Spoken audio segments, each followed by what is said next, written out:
அடுத்ததாக திரு சீமான் அவர்களை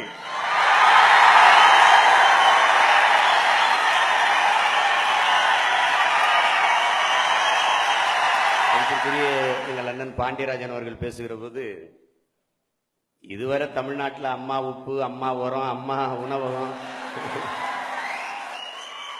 அதான் இருந்துச்சு. இப்ப இந்த வரி ஜிஎஸ்டி வரியும் அம்மா வரி தான் இப்பதான் நமக்கு தெரியுது.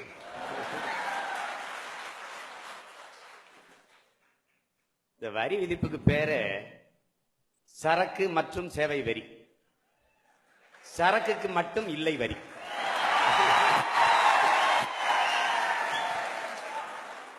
அம்பானியுடைய பெட்ரோலுக்கு வரி இல்லை, அதானியின் மின்சாரத்துக்கு வரி இல்லை, மல்லையாவின் சாராயத்துக்கு வரி இல்லை. ஆனா ஒரு ஓலை குடிசையில ஒரு 7 அப்பத்தாம் உடையில ஓலை கொட்டானுக்கும் ஊறுகாய்க்கும் வரி இருக்கு. ஊதுவத்திக்கும் மெழுகுவத்திக்கும் வரி இருக்கு. பர்கருக்கு 5 விழுக்காடு, கடலை மிட்டாய்க்கு 18 விழுக்காடு, தங்க பிஸ்கட்டுக்கு 3 விழுக்காடு, மக்கள் சாப்பிடுற பிஸ்கட்டுக்கு 18 விழுக்காடு. கடை என்னது, முதலீடு என்னது, உழைப்பு என்னது, எனக்கு லாபம் 10 விழுக்காடு தான். ஆனா வரி 25 கூட்டல் 28 53 விழுக்காடு. இப்ப நாம என்ன சொல்றோம், தயவு செய்து பெருமக்களே இந்த லாபத்தை எடுத்துக்கிட்டு வரியை என்ற கொடுத்துருங்க. ஜிஎஸ்டிக்கு முன்னாடி கடைக்கு பொருள் விற்பனைக்கு வந்தது, ஜிஎஸ்டிக்கு பின்னாடி கடையே விற்பனைக்கு வந்தது. இந்த வரி விதிப்பை எப்படி பாக்குறேன்னா, எனக்கு நீங்க பால் தர மாட்டீங்க, பழங்கள் தர மாட்டீங்க, சோறு தர மாட்டீங்க, நீர் தர மாட்டீங்க, ஆனா தினம் 100 மில்லி ரத்தம் மட்டும் எடுத்துட்டு போயிருவீங்க. அப்படின்னா நான் வாழ மாட்டேன், வளர மாட்டேன், செத்து போயிருவேன். ஒரு நாடு தன் நாட்டின் மண்ணின் வளம், மனித பேராற்றல் இதை பயன்படுத்தி உற்பத்தியை பெருக்கி லாபத்தை ஈட்டி வளர்வதுதான் பொருளாதார வளர்ச்சி. வெறும் வரியை மட்டும் வாங்கி வாங்கி வாங்கி வாங்கி ஒரு நாடு பொருளாதாரத்தில் வளர்ச்சி அடையும் என்பது வேடிக்கை. பொருளாதாரத்தில் பல அடுக்குகள் இருக்கு. ஒன்னு ஒட்டுண்ணி பொருளாதாரம், அடாவடி பொருளாதாரம், வர்த்தக பொருளாதாரம், பொதுநல பொருளாதாரம், சேவை பொருளாதாரம். இதுல இந்த ஜிஎஸ்டி வரிங்கிறது அடாவடி பொருளாதாரம். நான் தோட்டத்தில் போய் வாழையை வைப்பேன், அதை நட்டு வளர்த்து அதுக்கு தோவை இழிச்சு விட்டு அதுக்கு மண்ணடைச்சு விட்டு உரம் போட்டு வளர்த்து எல்லாம் வைப்பேன். அது தார் விட்டு பழுத்து தொங்கும்போது ஒரு யானை வந்து கொலை எடுத்துட்டு போயிடும். இதுதான் இந்த ஜிஎஸ்டி. இந்த பொருளாதார கொள்கைக்கு பேரு அடாவடி பொருளாதார கொள்கை. எங்க அண்ணன் சொல்றாரு, மாநிலங்களினுடைய வருமானம் பெருகிவிட்டது. அப்படின்னா தமிழ்நாடு அரசு பெற்ற 5 லட்சம் கோடி கடனை கட்டிடுவீங்களா நீங்க? இப்போ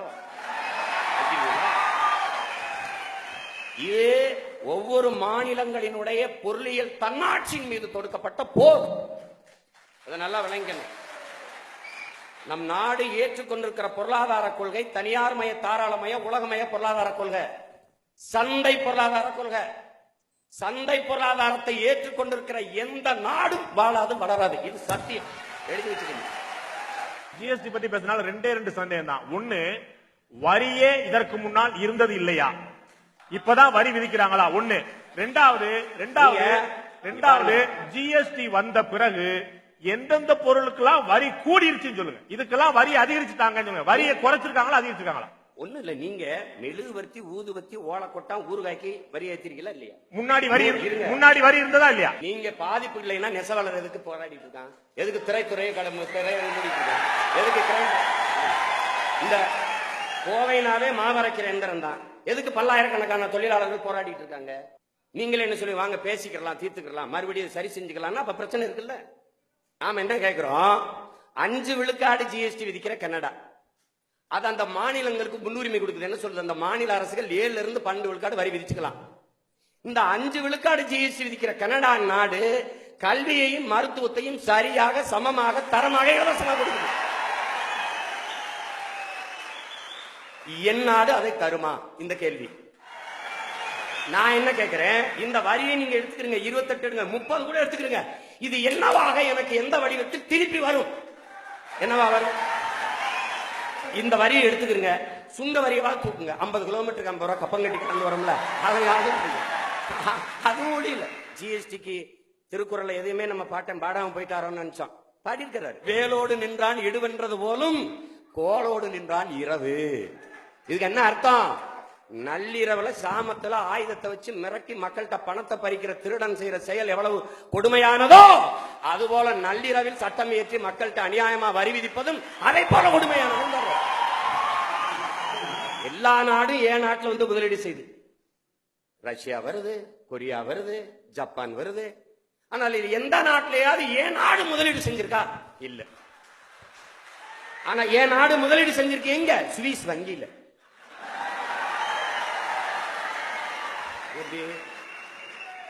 சுவிஸ் வங்கியிலிருந்து கருப்பு பணத்தை கொண்டு வாங்கன்னா அப்பதான் சுருக்கு பையில இருந்து கருப்பு பணத்தை எடுக்கிறது.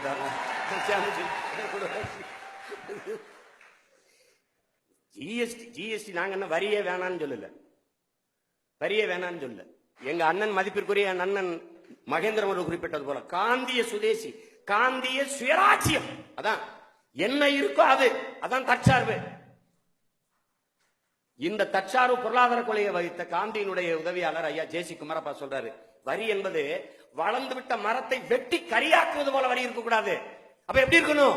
அந்த மரத்தின் நன்கு கனிந்த கனியை மரத்திற்கு வலிக்காமல் பறிப்பது போல மக்களிடத்தில் வரியை பெறணுங்கிறாங்க. பண மதிப்பிழப்புல என்ன சொன்னாங்க? பொறுத்திருந்து பாருங்கள், 6 மாசத்தில் நாடு சொர்க்கமாக போகிறது, எங்கேயோ போகிறீர்கள் எல்லாம்.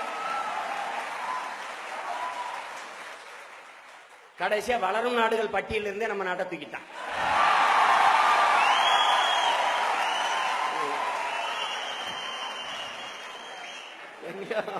வளர்ந்த நாடாயிருச்சோ, வளர்ந்த நாடாயிருச்சோ, வளர்ந்த நாடாயிருச்சு. ஏழ்மையை ஒழிக்கணும், ஒரே வழி ஏழையை கொண்டு.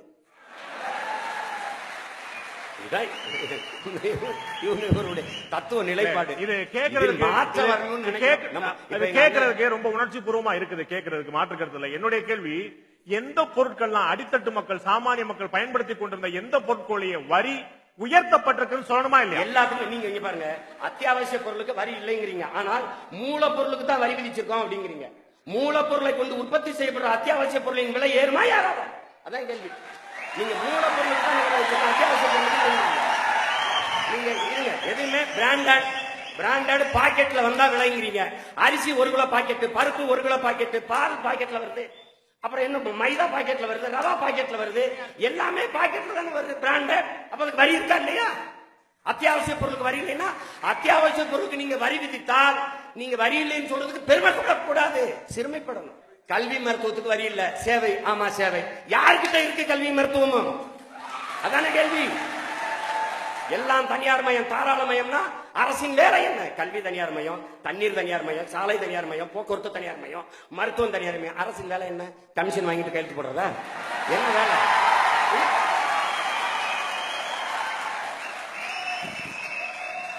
பக்கத்துல ஒரு மாநிலத்துல 10,000 கிலோமீட்டருக்கு நதிகளை இணைத்துக் கொண்டு வர்றார் சந்திரபாபு நாயுடு. இங்க பிரிந்து போன 4 அணியை இணைக்கிறதுக்கு வேலை நடக்குது. அங்க ஆந்திர மாநிலத்துக்குள்ள சந்திரபாபு நாயுடு அவர்கள் 2500 தடுப்பணைகளை கட்டுவதற்கு போராடி கொண்டிருக்கிறார். இங்க 3500 டாஸ்மாக் கடைகளை திறக்க போராடி கொண்டிருக்கிறார். எல்லாம் தெரிஞ்சுக்கிட்டா சரி. நன்றி, வணக்கம்.